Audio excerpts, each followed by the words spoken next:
کی تصحیح کیجیے گا کہ بیمار کو جب آپ اس کا پوچھنے اس کا حال احوال جاتے ہیں تو وہ تو ایک ثواب ہوتا ہی ہے، لیکن کہتے ہیں کہ بیمار سے دعا کروانی چاہیے، اس کی دعا جلد قبول ہوتی ہے، یا اس کے جو بستر علالت پر شخص پڑا ہوتا ہے اس کے ساتھ جب آپ نیک سلوک کرتے ہیں تو پھر آپ کی نیکیاں ادروائز بھی بڑھنا شروع ہو جاتی ہیں۔ اس حوالے سے آپ کچھ فرمائیے گا۔ حدیث پاک کہ سیدنا ابو ہریرہ رضی اللہ تعالیٰ عنہ اس کے راوی ہیں، آپ فرماتے ہیں کہ جب کوئی انسان کسی بیمار کے پاس چل کے جاتا ہے تو اس کے ہر قدم پر اللہ تعالیٰ اس پر رحمتوں کی بارشیں کرتا ہے، اور آسمان سے ایک فرشتہ ندا دیتا ہے اور ندا دے کے کہتا ہے طبتا وطاب ممشا کا، کہ تیرا ہر قدم چلنا مبارک ہو تجھے، تو نے بڑا اچھا کام کیا۔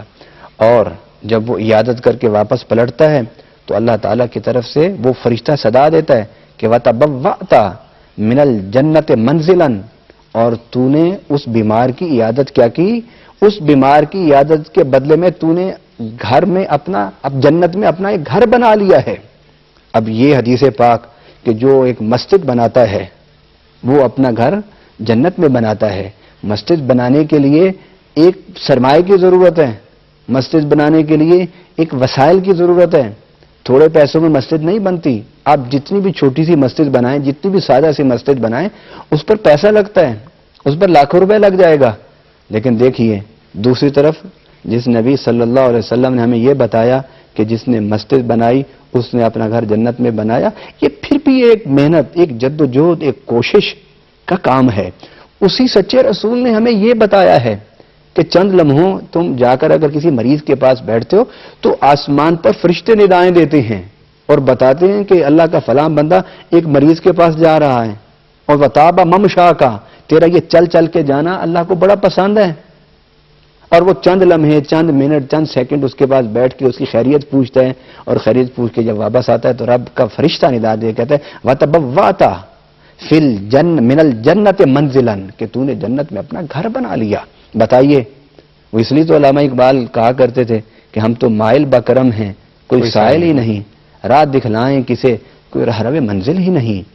جتنی فضیلت اسلام نے عبادات کے حوالے سے بیان کی، اسی طریقے سے فضیلت انسان کی خدمت کے حوالے سے بھی اسلام نے بیان کی ہے۔ اب آپ ان دونوں حدیثوں کا موازنہ کر لیں، تقابل کر لیں، کہ ادھر بھی ہے کہ اگر تم مسجد بناؤ گے تو گھر میں جنت میں گھر بناؤ گے، اور ادھر بھی نبی پاک صلی اللہ علیہ وسلم نے فرمایا کہ چند لمحے اگر بیمار کی خیریت جا کے پوچھو گے تو تم نے جنت میں اپنا گھر بنا لیا۔ بیمار کی دعا جو ہے وہ جلد قبول ہوتی ہے؟ میں دعا سے اللہ کی رحمتیں ہوتی ہیں نا، اور اس عمل سے، اور اللہ کی رحمتوں میں سب سے بڑی رحمت جنت ہے، اللہ کی رضا ہے، اللہ کی خوشنودی ہے۔ تو یہ تو صرف جانے سے بیمار پرسی سے حاصل ہو گئی، اور جو آپ نے سوال کیا ہے وہ اپنی جگہ برحق ہے کہ اگر مسافر کی جو دعا ہے اللہ وہ ضرور قبول کرتا ہے۔ گویا اگر آپ مریض کے پاس جاتے ہیں تو مریض کے پاس جا کے اس کی بیمار پرسی جب آپ کریں گے تو آپ کو اس کو دعا کا کہنا ہی نہیں پڑے گا، وہ از خود اس کے دل سے دعائیں نکلیں گی، اور جو اس کی دل سے دعائیں نکلیں گی وہ اللہ قبول فرمائے گا۔ اس لیے کہ سچے نبی صلی اللہ علیہ وسلم نے فرمایا کہ مسافر، مظلوم، اور وہ عورت جو بچہ پیدا کرتی ہے، اور بیمار، ان کی دعائیں اللہ کبھی مسترد نہیں فرماتا۔ علامہ صاحب، بڑی اچھی بات یہ ہے کہ آج کا دن کا یہ میسج ہم بلکہ اپنے ناظرین کو دینا چاہیں گے کہ جو ان کے ارد گرد بیمار لوگ ہیں ان کی بیمار پرسی کے لیے ضرور جائیں، اور اپنے درجات کی بلندی جو ہے اس کا یقین کر کے وہاں سے آئیں کہ اللہ تعالیٰ یقیناً ان کی دعائیں بھی قبول کرے گا اور ان کے لیے آسانیاں بھی بہم پہنچائے گا۔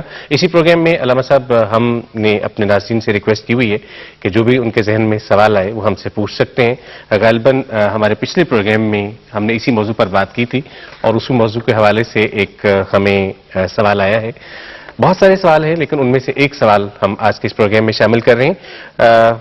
یہ مسز پروین صابر ہیں سیالکوٹ سے، انہوں نے ہمیں سوال بھیجا ہے۔ وہ کہتے ہیں کہ ایام مخصوصہ ان کے حوالے سے وہ کہتے ہیں جناب کہ عبادات ہماری رہ جاتی ہیں، تو ان کے بارے میں اسلام ہمیں کیا درس دیتا ہے، کیا حکم دیتا ہے کہ ان دنوں کی جو عبادات ہیں ان کو ہم کیسے پورا کریں؟ ان ایام میں خواتین نماز اور تلاوت قرآن اور مسجد میں داخلہ یہ اللہ تعالیٰ کی طرف سے یہ منع ہے، یا یوں سمجھ لیجئے کہ رب کی طرف سے ان کو یہ رخصت ہے کہ وہ اس دور میں، اس دورانیے میں یہ عبادات بجا نہ لائیں. لیکن صوفیاء کرام نے، فقہاء کرام نے فرمایا ہے کہ وہ خواتین ان مخصوص ایام میں اپنی عبادت کی عادت کو ترک نہ کریں، اس کی شیپ بدل لیں، اس کی صورت بدل لیں. وہ یہ ہے کہ جب نماز کا وقت آئے تو وضو کر کے مصلی پر بیٹھ کے درود شریف پڑھ لیں، اللہ کے اسماء کا ذکر کر لیں، کچھ دینی کتاب کوئی پڑھ لیں، کوئی واعظ نصیحت کی بات سن لیں، تاکہ وہ جو ان کی عادت تھی نماز کی، قرآن کی تلاوت کی اور رات کو جاگنے کی، اللہ کی عبادت کی، وہ ختم نہ ہو.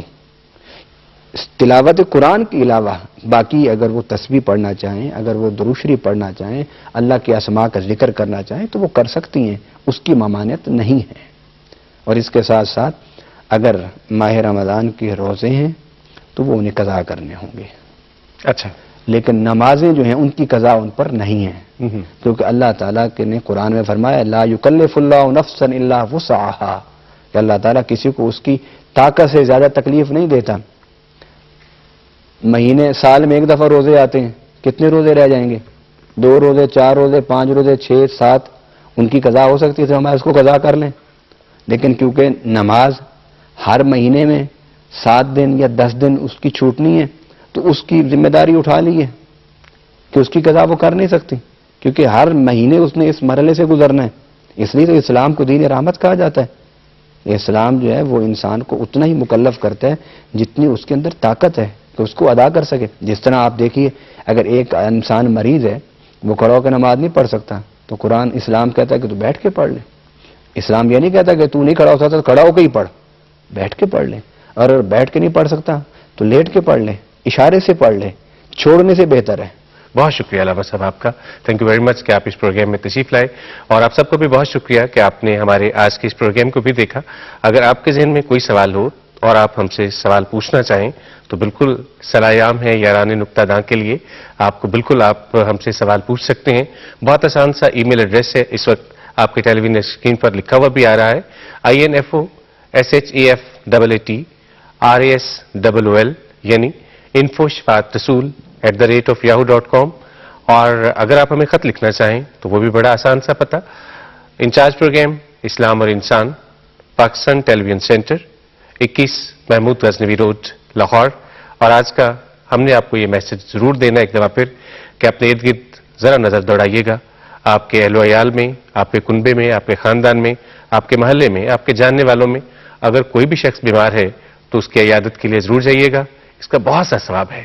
اللہ تعالیٰ آپ کو اپنی رحمتوں میں رکھے، ہمیں بھی دعاؤں میں یاد رکھے گا.